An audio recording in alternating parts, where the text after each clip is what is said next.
이야기는 남편과 사별한 뒤 홀로 남겨진 50대 여성. 박미정이 외로움이라는 틈 사이로 스며든 한 사람의 말에 기대었다가 삶 전체를 무너뜨리게 되는 과정을 그린 이야기입니다. 남편을 먼저 떠나보낸 뒤 그녀에게 남은 것은 텅 빈 집과 끝없이 반복되는 하루, 그리고 남편의 사망보험금으로 들어온 7억 원이 넘는 돈이었습니다. 사람들은 그녀를 부러워했지만 정작 그녀의 마음은 더 깊은 고독 속으로 가라앉아 갔습니다. 자녀들은 각자의 삶에 바빠졌고 그녀의 하루에는 말을 건넬 상대조차 점점 사라져갔습니다. 그런 그녀에게 어느 날 도착한 한 통의 메시지.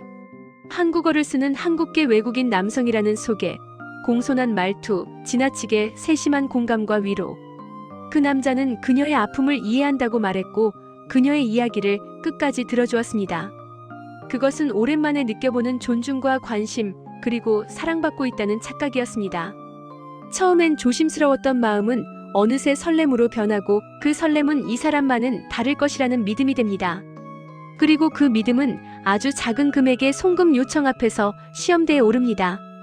이번 한 번만 도와달라는 말, 당신을 믿고 싶다는 문장, 곧 한국에 가서 결혼하자는 약속.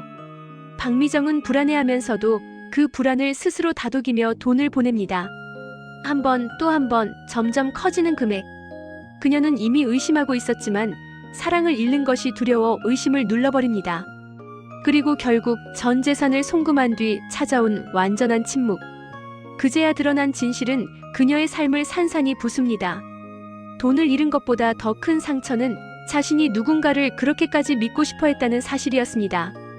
더 깊은 비극은 그 이후에 찾아옵니다.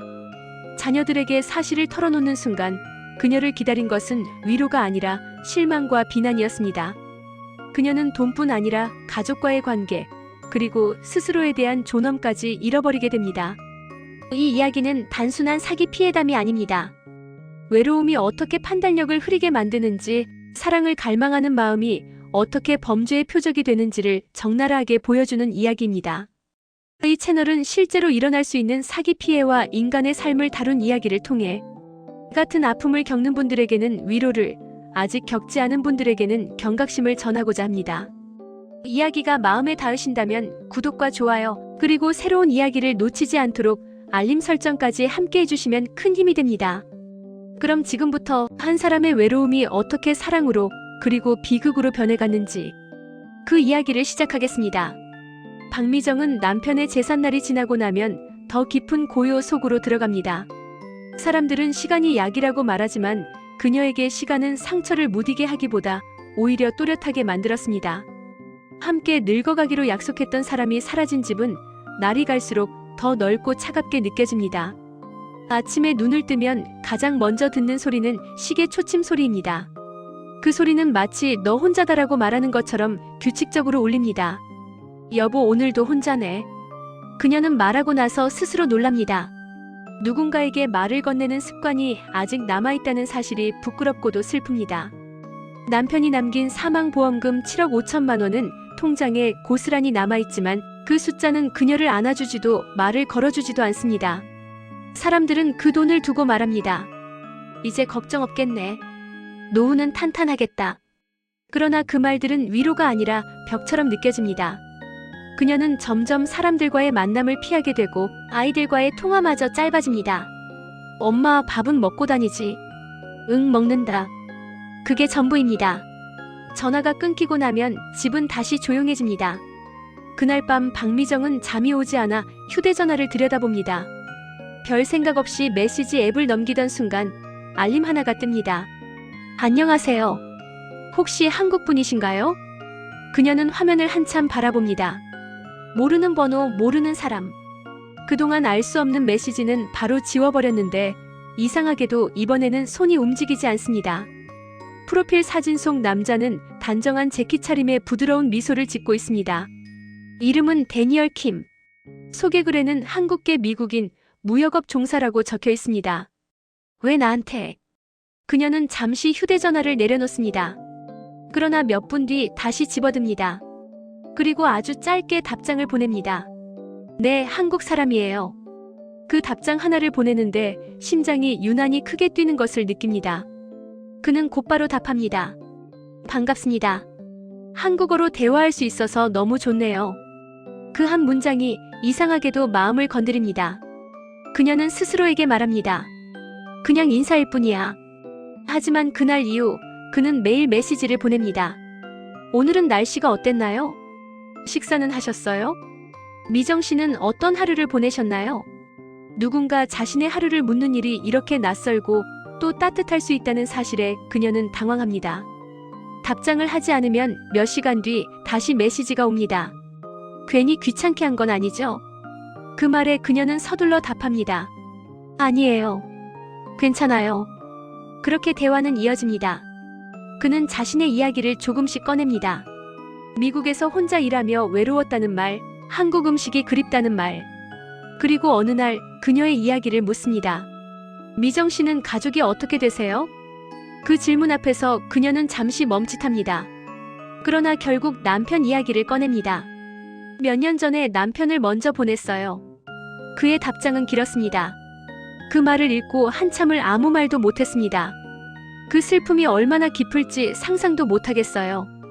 그 문장을 읽는 순간 그녀의 눈에서 눈물이 떨어집니다. 누군가가 자신의 아픔을 가볍게 넘기지 않고 한참을 생각해 주었다는 사실이 가슴을 찌릅니다. 이 사람은 다르다. 그날 이후 그녀는 휴대전화를 손에서 놓지 않습니다. 아침에 눈을 뜨면 가장 먼저 메시지를 확인하고 밤에는 그의 잘 자요라는 문장을 보고 잠듭니다. 그는 말합니다. 미정 씨는 참 따뜻한 분이에요. 이런 분이 혼자라는 게 믿기지 않아요. 그 말에 그녀는 혼잣말을 합니다. 나도 아직 누군가에게 그렇게 보일 수 있구나. 설렘은 조심스럽게 그러나 분명히 자라납니다. 그녀는 이 감정을 부정하려고 애씁니다. 나이가 몇인데 괜히 기대했다가 상처받을 수도 있어. 그러나 외로움은 그 모든 이성을 조금씩 갉아먹습니다. 어느 날 그는 말합니다. 언젠가 한국에 가면 꼭 직접 인사드리고 싶습니다. 그 문장을 읽고 그녀는 한참 동안 화면을 바라봅니다. 가슴이 두근거립니다. 그리고 동시에 불안이 스칩니다. 너무 빠른 거 아닌가? 하지만 그는 늘 신중합니다. 절대 서두르지 않고 늘 한 발 물러서 있는 것처럼 보입니다. 부담 드리고 싶지 않아요. 그저 이렇게 이야기할 수 있는 것만으로도 감사합니다. 그 말은 그녀의 경계를 무너뜨리기에 충분합니다. 그녀는 생각합니다. 이 사람은 나를 존중해. 그렇게 박미정은 사랑에 빠졌다고 말하기엔 아직 이르지만 사랑이 들어올 수 있도록 마음을 열어버린 상태가 됩니다. 그리고 그 틈을 그는 정확하게 파고들기 시작합니다. 박미정은 어느 순간부터 휴대전화 알림 소리에 예민해집니다. 메시지가 오지 않는 시간이 길어질수록 가슴 한쪽이 서서히 조여옵니다. 왜 아직 답장이 없지? 무슨 일 생긴 건 아닐까? 그가 메시지를 보내오면 안도의 숨이 먼저 나옵니다. 그 사실을 깨닫는 순간 그녀는 스스로에게 놀랍니다. 내가 이렇게까지. 그러던 어느 날 그의 말투가 미묘하게 달라집니다. 평소보다 길고 조심스럽고 미안함이 묻어납니다. 미정 씨, 사실은 조금 말씀드리기 어려운 이야기가 있습니다. 그 문장을 읽는 순간 그녀의 심장이 내려앉습니다. 불길한 예감이 스칩니다. 무슨 일이에요? 잠시 후 답장이 옵니다. 사업 쪽에서 갑작스럽게 문제가 생겼어요. 정말 잠깐만 자금이 묶여서요. 그녀는 휴대전화를 내려놓고 천장을 바라봅니다. 머릿속이 빠르게 돌아갑니다. 설마 돈 얘기는 아니겠지. 그러나 이어지는 메시지는 그녀의 예감을 정확히 찌릅니다. 괜히 이런 부탁드려서 정말 죄송합니다. 말씀드릴까 말까 많이 고민했어요. 요청 금액은 200만 원입니다.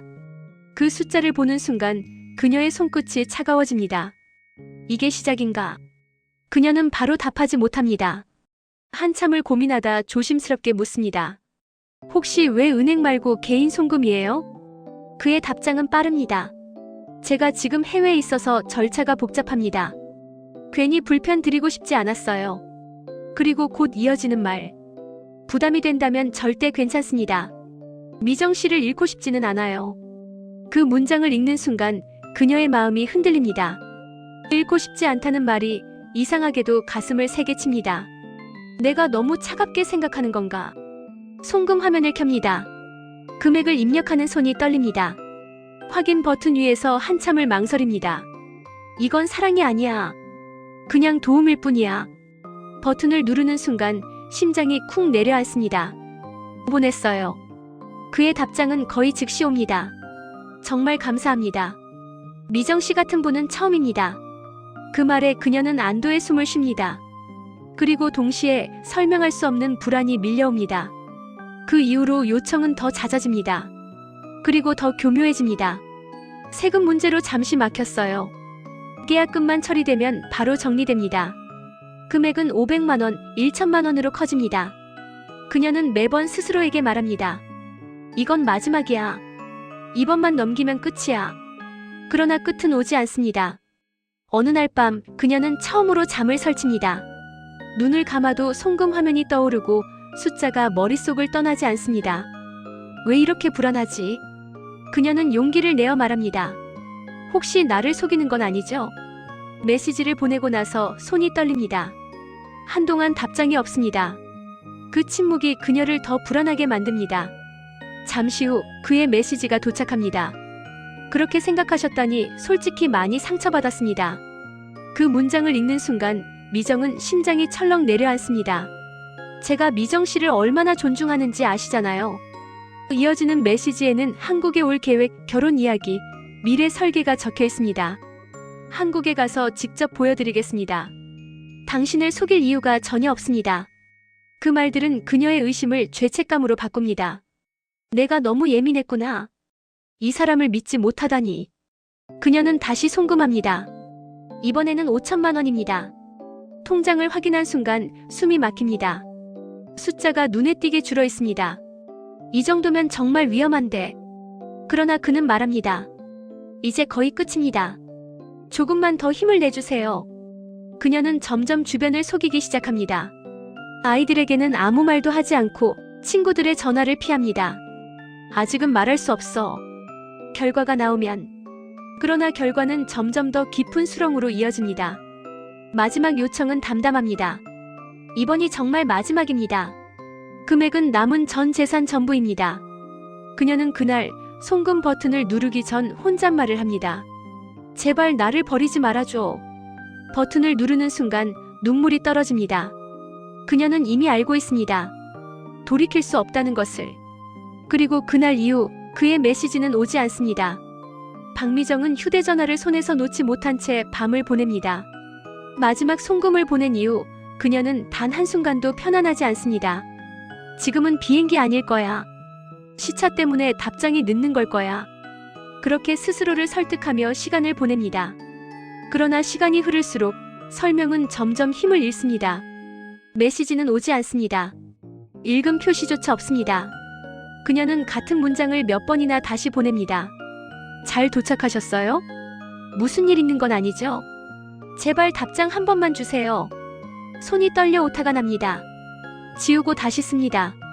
그러다 결국 메시지를 보내지 못하고 화면만 바라봅니다. 그날 새벽 그녀는 처음으로 검색창에 그 단어를 입력합니다. 로맨스 스캠. 화면에 쏟아지는 기사들, 피해 사례들, 인터뷰 영상. 문장 하나하나가 그녀의 이야기를 그대로 베껴놓은 듯합니다. 해외 사업가를 사칭. 결혼 약속. 단계적 송금. 연락 두절. 그녀는 숨이 막혀옵니다. 손이 저려오고 심장이 귀 옆에서 뛰는 것처럼 느껴집니다. 아니야. 그러나 부정은 오래가지 못합니다. 그녀는 계좌 내역을 다시 확인합니다. 숫자는 냉정합니다.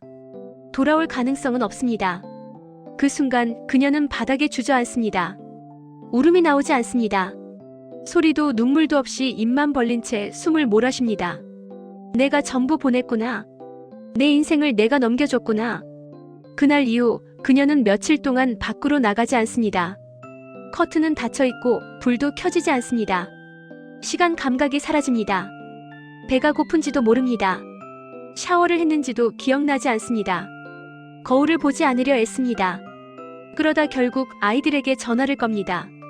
수십 번 망설이다가 겨우 통화 버튼을 누릅니다. 엄마, 무슨 일이야? 그 목소리를 듣는 순간 그녀는 무너집니다. 엄마가 큰 실수를 했어. 잠시 침묵이 흐릅니다. 무슨 실수? 그녀는 숨을 고르고 말합니다. 돈을 다 잃었어. 전화기 너머에서 숨을 들이마시는 소리가 들립니다. 얼마나? 그녀는 눈을 감고 말합니다. 전부. 그 다음은 폭발입니다. 엄마, 그걸 왜 혼자 결정해? 우리가 바보야? 그게 말이 돼? 그 말들은 걱정이 아니라 비난처럼 들립니다. 그녀는 변명하려 하지만 말이 나오지 않습니다. 엄마도 외로웠어. 그러나 아이들은 듣지 않습니다. 이제 우리도 도와줄 수 없어. 엄마 인생은 엄마가 책임져. 전화는 그렇게 끝납니다. 뚝 소리가 난 뒤 집안은 다시 고요해집니다. 그 고요는 이전과 다릅니다. 이번에는 희망이 없습니다. 그녀는 처음으로 진짜 혼자가 됩니다. 집은 정리됩니다. 가구는 팔리고 액자는 치워집니다. 남편 사진도 결국 상자에 넣습니다. 여보, 나 혼자 잘못 살았어. 아무 대답도 없습니다. 작은 원룸으로 옮긴 첫날 밤, 그녀는 바닥에 앉아 벽을 바라봅니다. 이 방에는 추억도 계획도 없습니다. 통장에는 기초연금과 얼마 안 되는 잔고만 남아 있습니다. 미래는 계산할 수 없는 영역이 됩니다. 가끔 휴대전화가 울리면 그녀의 심장은 먼저 움츠러듭니다. 모르는 번호는 받지 않습니다. 아는 번호도 받지 않습니다. 또 누군가 나를 속이려는 건 아닐까? 사람을 믿는 감각이 사라집니다. 친절이 두렵고 관심이 공포가 됩니다. 밤이 되면 그녀는 스스로를 책망합니다. 왜 그때 멈추지 못했을까? 왜 한 번만 더 확인하지 않았을까? 그러나 아무리 되돌아가도 그 시간은 돌아오지 않습니다. 박미정의 노후는 화려하지 않습니다. 아니, 처참합니다. 그러나 가장 아픈 것은 돈이 아니라 사랑받고 싶었던 마음이 죄가 되어버린 현실입니다. 그녀는 이제 매일 같은 다짐을 합니다. 다른 사람은 제발 나처럼 되지 말자. 그 다짐만이 그녀가 아직 사람으로 남아있음을 증명합니다. 박미정은 어느 날 오랜만에 휴대전화가 울리는 소리에 놀라 손을 떱니다. 화면에는 큰아이의 이름이 떠 있습니다. 그녀는 한참을 망설이다가 통화 버튼을 누릅니다. 엄마. 그 한마디에 그동안 눌러두었던 감정이 가슴 위로 치밀어 오릅니다. 그러나 그녀는 울지 않습니다. 울 자격조차 없다고 스스로를 다독여왔기 때문입니다. 괜찮니? 아이의 목소리는 여전히 조심스럽고 거리감이 느껴집니다. 그 거리만큼의 시간을 서로가 아프게 건너왔다는 증거입니다. 엄마, 우리 한 번만 만나서 얘기하자. 그 제안은 용서가 아니라 다시 말해볼 기회처럼 들립니다. 박미정은 짧게 대답합니다. 그래. 고맙다.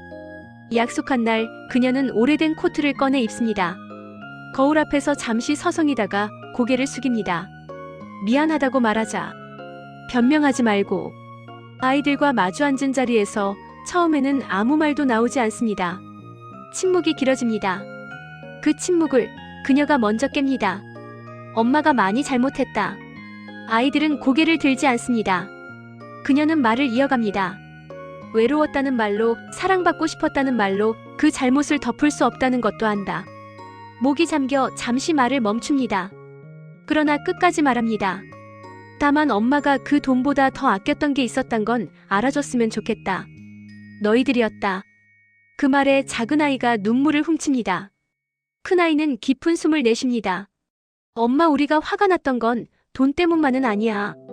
그 말은 비난이 아니라 고백처럼 들립니다. 엄마가 혼자 무너지고 있다는 걸 몰랐던 게 무서웠어. 그 순간 박미정은 처음으로 깨닫습니다. 아이들의 차가운 말 뒤에는 서툰 걱정이 있었다는 것을. 완전한 화해는 아닙니다. 그러나 그날 연락을 끊지는 않기로 약속합니다. 그것으로 충분합니다.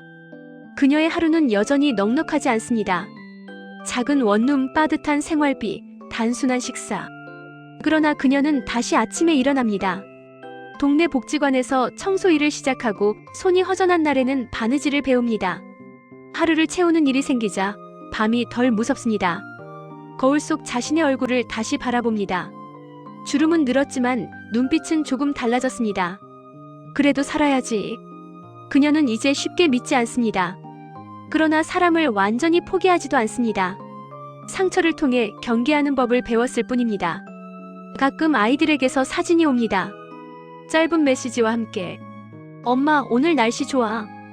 그 문장 하나로 그녀의 하루는 버틸만해집니다. 전 재산은 사라졌습니다. 하지만 삶까지 사라진 것은 아닙니다. 박미정은 이제 압니다. 다시 시작하는 삶은 돈이 아니라 스스로를 포기하지 않는 선택에서 시작된다는 것을. 그녀는 오늘도 조용히 하루를 살아냅니다.